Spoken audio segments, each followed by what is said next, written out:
ligados para que a gente possa aproveitar ao máximo a reunião desta noite. E aí também os nossos problemas do lado de fora, a gente possa prestar bem atenção. Como sempre fazemos, antes de iniciar a palestra, a leitura de uma mensagem do livro A Fé Transporta Montanhas, do Maria Márcia. A mensagem de hoje tem o seguinte título: Continue seguindo. Não raro, sustentar a fé é trabalho muito mais árduo que a tarefa de adquiri-la. Quem está a caminho, por vezes pode se dar o capricho de efetuar uma pausa na jornada antes que a marcha seja retomada com maior determinação.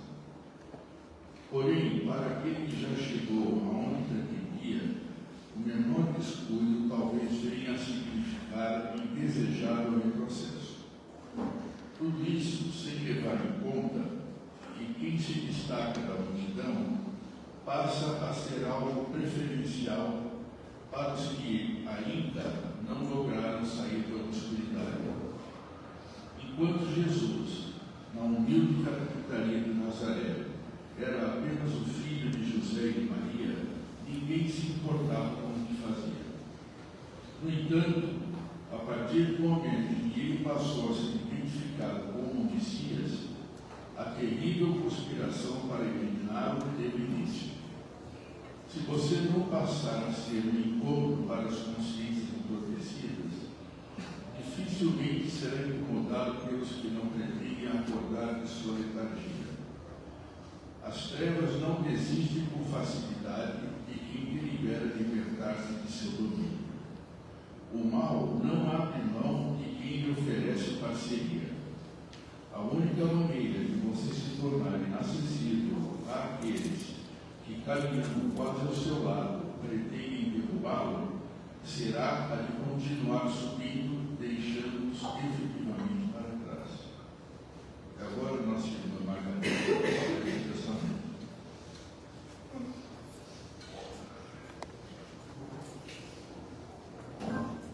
Boa noite. Dá para ouvir bem aí atrás? Hoje eu trouxe para a gente conversar a delegação que fala, né? Duas histórias que estão no livro do Chico, A Sombra do Abacateiro. Esse livro era o Chico lá em Pedro Leopoldo, na fazenda de Pedro Leopoldo. Ele fazia o culto do Evangelho ao ar livre, justamente na sombra do abacateiro. Então, ali teve muitas histórias, muitos casos, muitos relatos. Eu vou contar duas histórias e a gente vai refletir um pouquinho sobre elas, tá bom? Uma delas é a do homem amargurado e que tinha sede de vingança. Esse homem, ele tinha um ódio e um desejo de vingança muito grande. O objetivo dele era fazer justiça com as próprias mãos. Então ele foi vitimado, né, por alguém que prejudicou a sua felicidade. Então ele se sentiu injustiçado. Então ele queria reagir e cometer a justiça com as próprias mãos. Então ele foi procurar o Chico, e o Chico falava para ele: não faça justiça com as mãos. Venha participar do nosso culto do Evangelho todas as sextas-feiras, para você ganhar resistência e força mental, para você sair desse círculo vicioso que você criou, nessa impregnação mental que você criou dentro de si próprio. Então venha no Evangelho para você ir se fortalecendo. E lembre-se que a vingança não é o melhor caminho. E ele começou a frequentar as reuniões todas as sextas-feiras. E aí ele recebeu uma mensagem do Chico, do Dr. Bezerra de Menezes, para ele, porque ele voltava naquele disco de novo, né? Eu preciso matar o meu algoz, eu posso aplicar um plano para eu. Então aquele processo que ficava constante na mente dele. Aí eu recebi uma orientação do Dr. Bezerra de Menezes que dizia assim: tenha calma e paciência. A justiça não deve ser feita pelas suas mãos. Deixe a justiça divina agir. Mas ele ouvia aquele conselho do Dr. Bezerra de Menezes através do Chico, entrava por um ouvido e saía pelo outro. Ele não aceitava de jeito nenhum. Eu preciso acabar com a vida do meu algoz. Bom, ele continuou, a caminhada dele. Ele dizia para o Chico assim: eu não tenho nenhuma disposição de perdoar. E o Chico falava: continua vindo no Evangelho, continua participando das reuniões. O Chico não discutia com ele, não julgava a opinião dele. O Chico só falava, continue vindo para você ganhar força e resistência, ponto mal. E ele continuou vindo. Passar 2 anos, ele vindo no culto do Evangelho, ele chegou para o Chico e disse assim: bom, eu agora já decidi. Vim agora encher o meu tanque aqui, vou me munir, porque eu já vi exatamente como que eu posso fazer para aniquilar o meu inimigo e não ter nenhum tipo de punição perante a justiça humana. E o Chico voltava de novo: meu irmão, sossegue, mantenha calma. Você veio muito, ele veio encher o tanque para fazer o que ele queria fazer. Quer dizer, 2 anos ele não conseguia sair daquela impregnação mental que ele criou. Bom, aí ele recebe uma outra mensagem do Dr. Bezerra. O Dr. Bezerra de Menezes diz assim: você pode sair livre das questões humanas, mas não da sua consciência. E você vai sentir o arrependimento depois. Pergunta se esse conselho ajudou.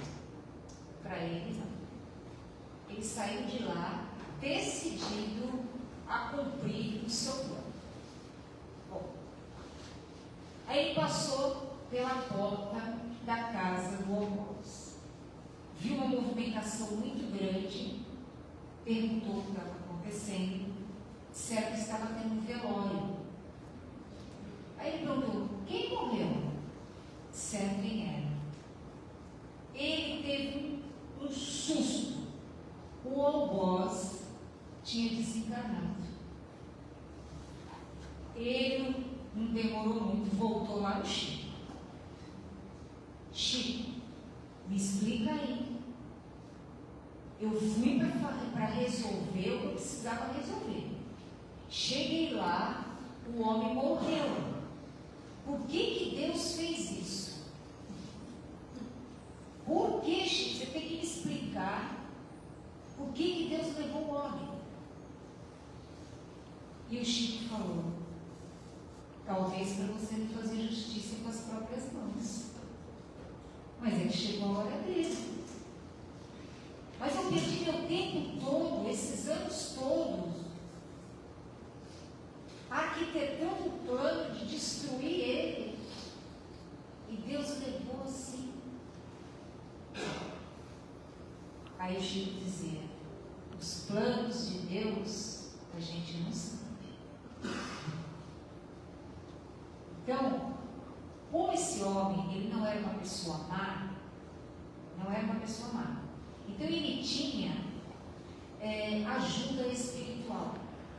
Mesmo com aquela impregnação mental, mesmo com aquela dificuldade que ele tinha de perdoar, de não ter essa aceitação, ele tinha ajuda espiritual, porque ele não era uma pessoa ruim, era uma pessoa boa. Então os benfeitores espirituais estavam sempre segurando para ele não, dando forças para ele resistir àquela tentação. Mas ele vai ter que aprender a perdoar. Porque agora o algoz está desencarnado. Desencarnado, ele não vai ver.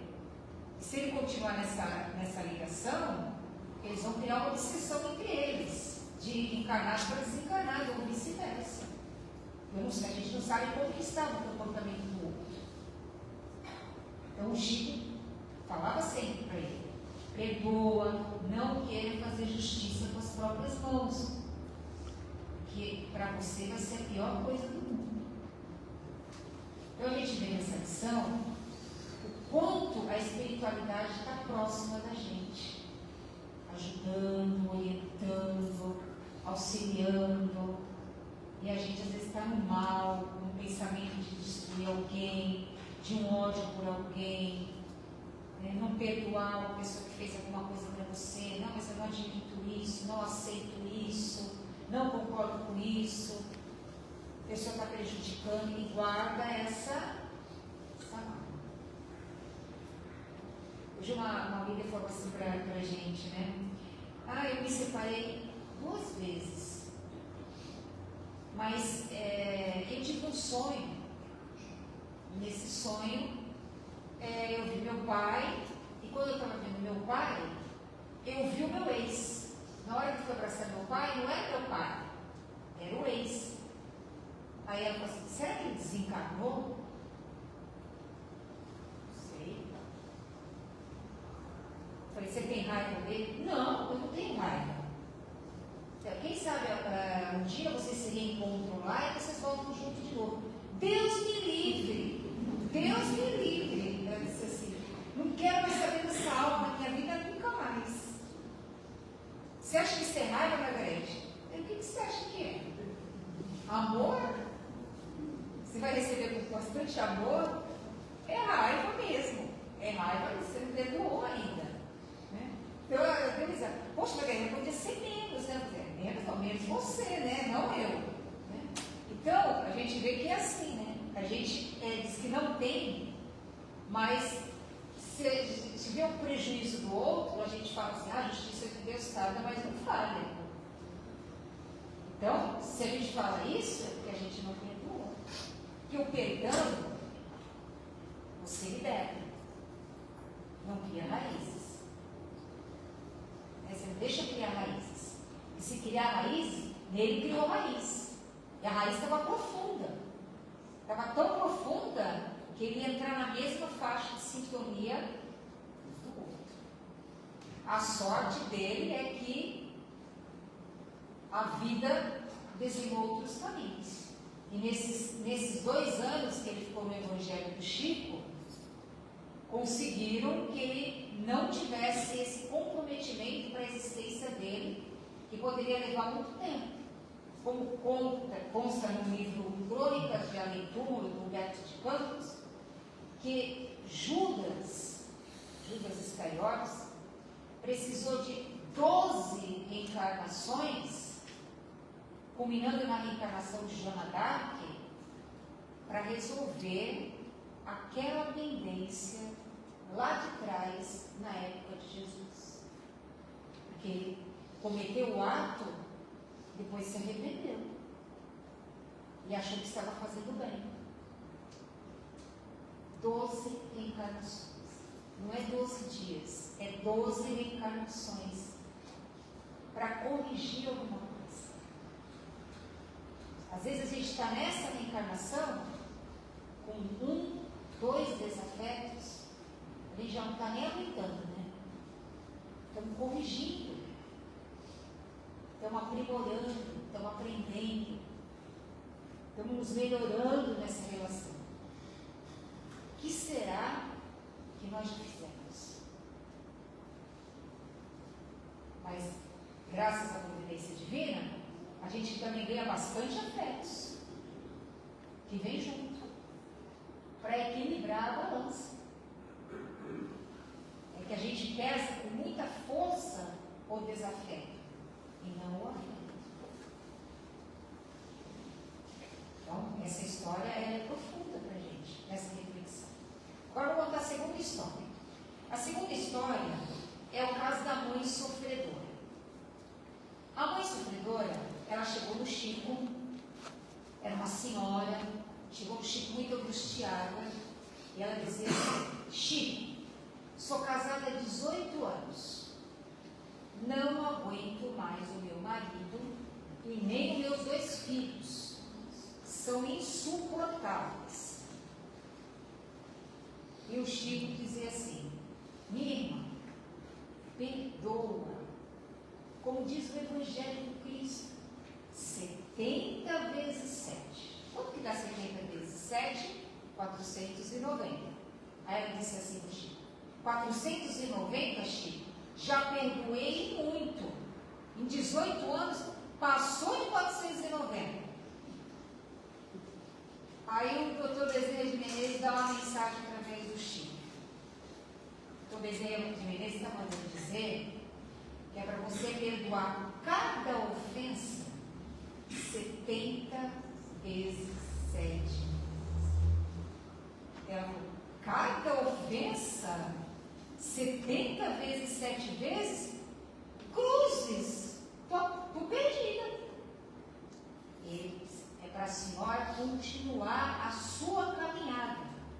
Porque se eles estão no seu trajeto, é porque tem que haver ali uma renúncia, uma paciência, um perdão. Não estão na sua família por acaso. Então é a grande oportunidade que a vida está te dando para você vencer essa etapa. Não saia dela. Para não ter que recomeçar de novo em circunstâncias mais complicadas. Aí ela saiu lá do Chico, meio desorientada, mas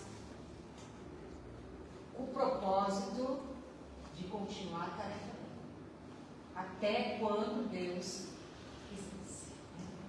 Então, o que a gente vê nessas lições? Primeiro, que a gente veio à Terra para aprender a amar e não ser amado. Porque a gente fica esperando que os outros nos amem, que os outros façam para nós aquilo que a gente quer. Mas nós viemos com uma outra proposta: amar. Somos nós que temos que amar, independente do que o outro vai te oferecer ou não. Esse é o grande exercício. Amar ao próximo como a ti mesmo. Se eu tenho dificuldade de me amar, eu vou ter dificuldade de amar o outro. Então essa é a primeira proposta. Porque a gente escuta as pessoas dizerem assim: ah, mas fulano não me dá o que eu quero, eu dou não sei quanto, amo não sei quanto, faço isso para fulano, faço isso para ciclano, e o outro não está nem aí. E você acha que o outro tem que fazer, na proporção que você doa. Mas não funciona assim. Eu dou. Agora eu vou receber dentro da frequência vibracional que eu estou me abrindo para receber. E muitas vezes a gente vem numa tarefa de doar. Você vai amando, você vai multiplicando a semente do amor. Independente se essa colheita vem agora ou não. Mas a sementeira do amor é que a gente tem que plantar. Agora, se ela vai cair em solo fértil e vai produzir bons frutos, não cabe a nós. Cabe de quem está recebendo a semente. Agora, não é por isso que a gente não vai fazer.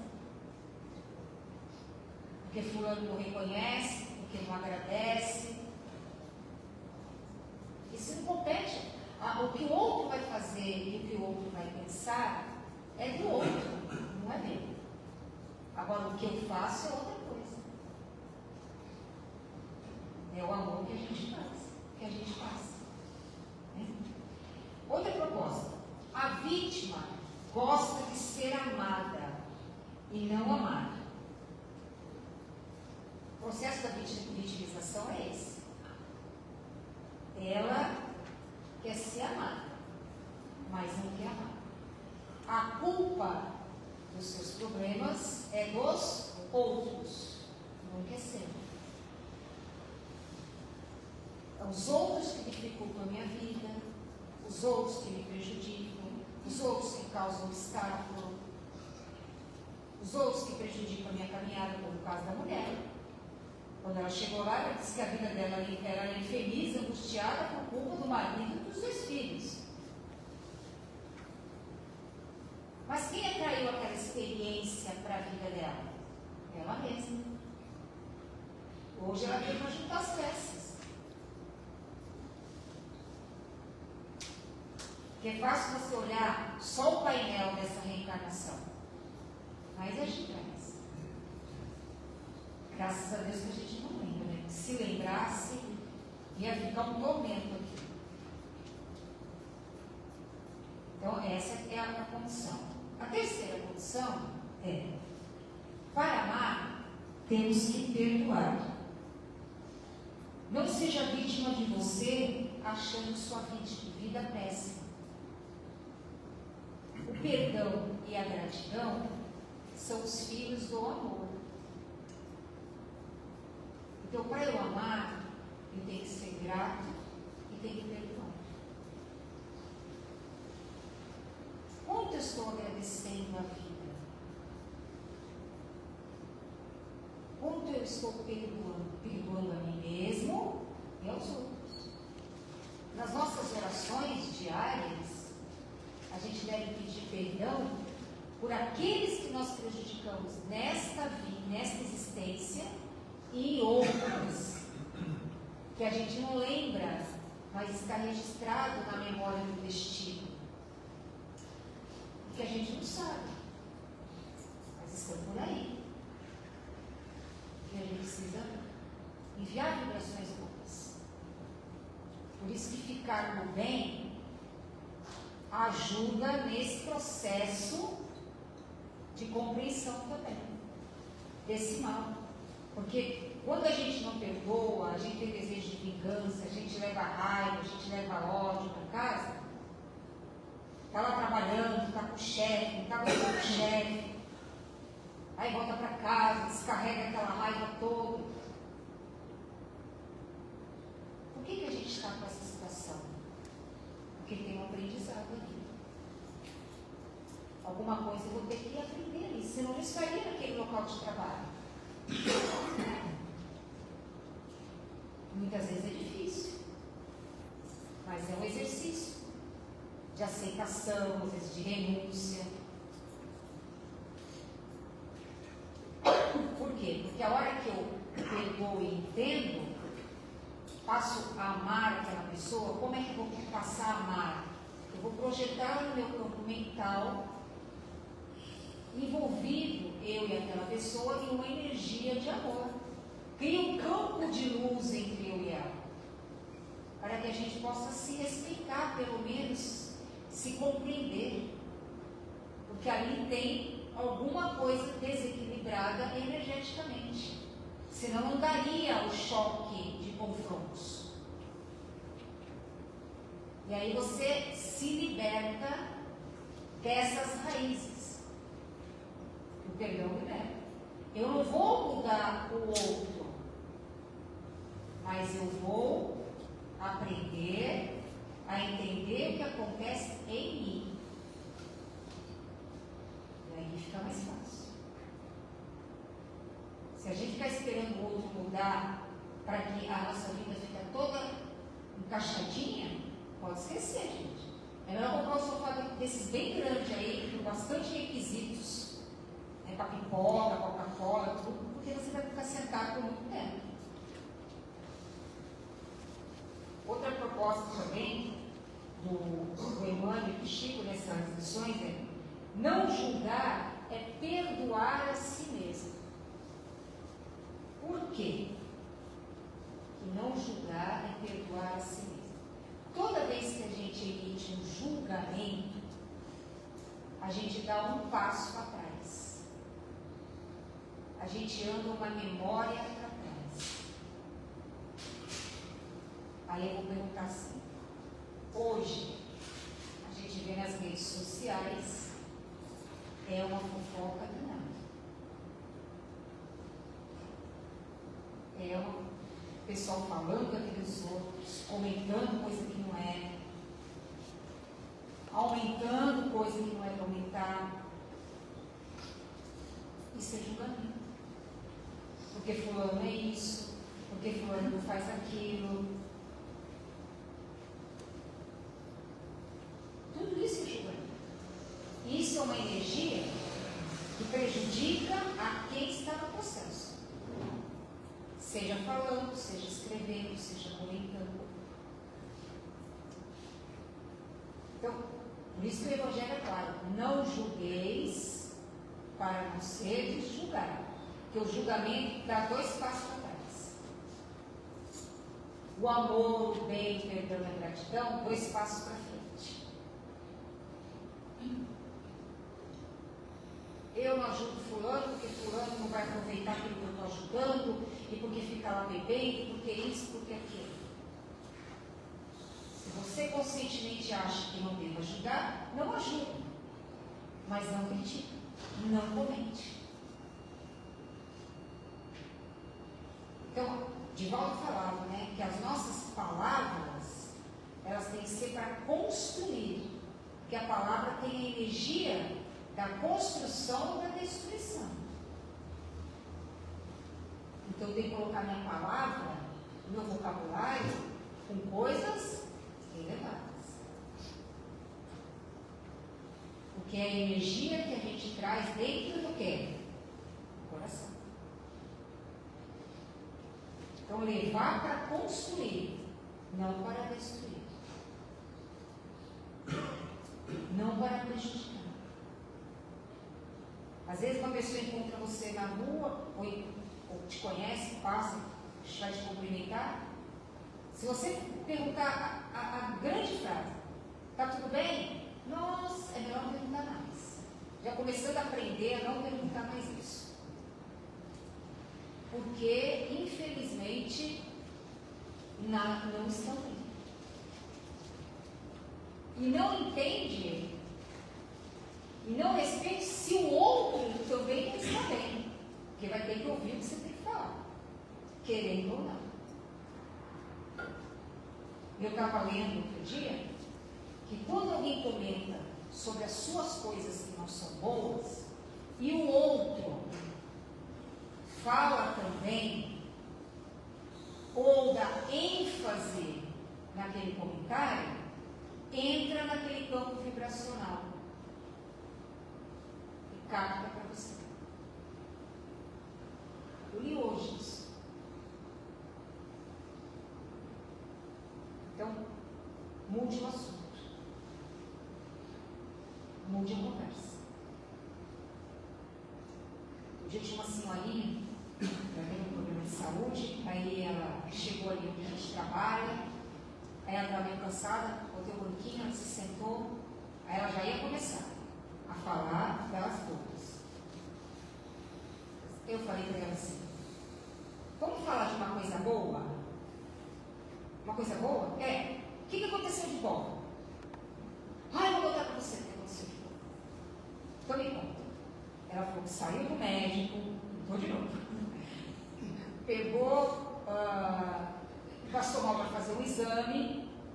Aí uma pessoa que estava lá se prontificou a ajudá-la e falou que vinha com ela de carro, que morava aqui perto, onde ela morava, e trazia ela de carro. Ia pegar um Uber e trazia ela. Ela falou assim: bom, acho que não vai ter nenhum problema, o homem parecia uma pessoa de. Aí ela perguntou para mim assim: ele me trouxe até aqui e não quis cobrar a corrida do táxi. E que bom, né? Não, Margarete, estou incomodada. Falei: por quê? Porque eu preciso ir na casa desse homem e dar o dinheiro para ele. Eu falei assim: mas por que você tem que dar o dinheiro para ele? Porque ele pagou a minha corrida de táxi. Mas ele te deu de presente. O que você acha que eu tenho que fazer? Ele te deu de presente? Não foi uma forma que ele quis de te ajudar? Aceite a ajuda dele. Vai chegar uma hora que você vai retribuir essa ajuda para outra pessoa. Aprenda a aceitar a ajuda.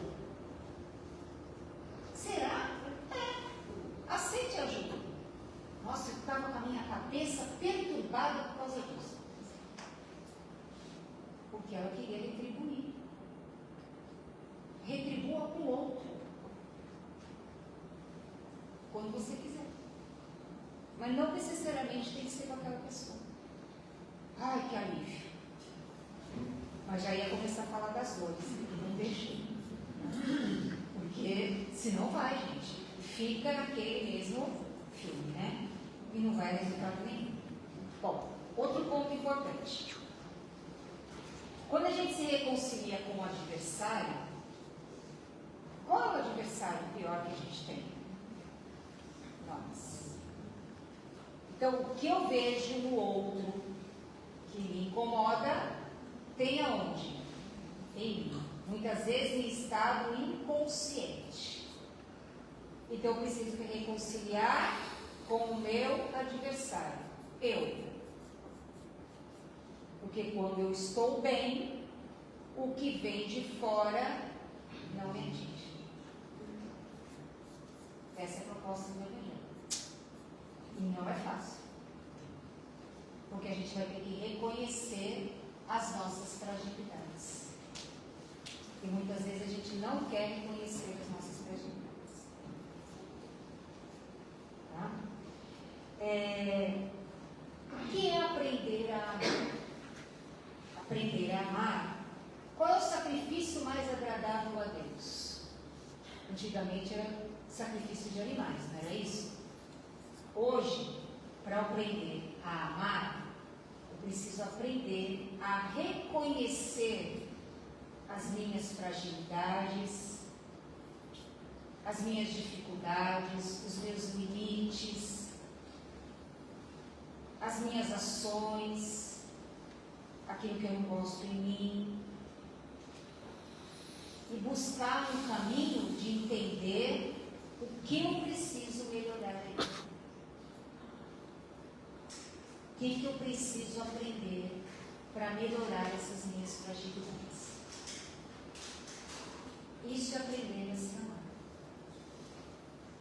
Então, o maior sacrifício agradável a Deus hoje é a gente ir de encontro a essas inferioridades ainda, a essas limitações que estão dentro da gente e aprender a trabalhar com elas. Muitas vezes até precisa de ajuda de profissionais para a gente se encontrar. Então, esse é o aprender a amar. Porque a hora que eu resolver isso, que eu estiver bem, me curar internamente, eu curo quem está fora. Enquanto a gente está no mal, na vitimização, na resmungação, na tagarelice, é o que eu estou projetando no campo mental da humanidade. E a gente recebe de volta. Quando você assiste uma live, por exemplo, uma palestra na internet, você está no campo mental. Por que você está assistindo na sua casa? Porque existe um campo eletromagnético no ar que permite que você receba aquela energia na sua casa. E aquilo não é mais poderoso do que o nosso cérebro. Nosso cérebro é muito mais poderoso do que tudo isso. Então nós estamos o tempo todo mergulhados nesses campos mentais, recebendo e trocando informações. Então eu tenho necessidade de melhorar o meu campo mental, de escolher melhor o que eu faço, o que eu penso, escolher melhor para onde eu vou, os lugares que eu frequento, por causa desses campos mentais. Para a gente não alimentar isso em nós. Então eu tenho tudo. São redes de conexões. Na internet, tem internet mental. Está acontecendo aí o tempo todo. Que a gente não se dá conta. Tá bom, gente? Então eu preciso primeiro gostar de mim para aprender a gostar do outro. Então a proposta é: vamos aprender a nos amar. a gostar de nós, com as nossas dificuldades, as nossas fragilidades, as nossas limitações, mas é o que nós construímos, é o que nós temos, e estamos trabalhando aqui para fazer o quê? Um upgrade, dar uma melhoradinha nisso. Cada um no seu contexto, no seu raio de ação, que Deus permitiu que a gente pudesse trabalhar e estar. Tá bom? Que a paz de Jesus esteja com todos. Mais uma vez, muito obrigada por estar aí, pela paciência.